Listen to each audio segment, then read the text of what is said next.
Let me quickly go over how to assemble one of these sausage tubes. First, you have either an electric or a manual gun. I'm just gonna screw the tube in. Then you have different sorts of sausages you can buy. This one is a Pressico R-Guard joint and seam filler. Slide it in. If you see it doesn't go all the way in, just pull the plunger further back. I like to have it where it sticks out just a little bit, like that. Now you could take a utility knife and cut around here.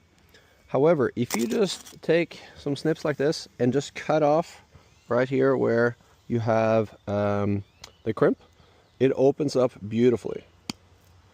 There we go.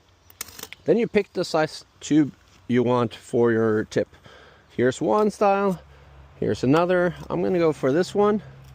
Put that on there. Screw the cap on. And then from here, you want to cut the tip to whatever size you want. About the size of a pencil, about 3/8. It's good for this type of application. Another super important thing to know is the temperature of the material you're using.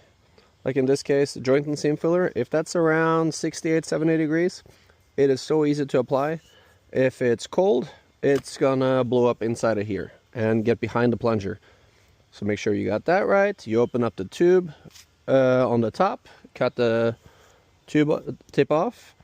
Then you cut the tip off here to what you want, and you are ready to go.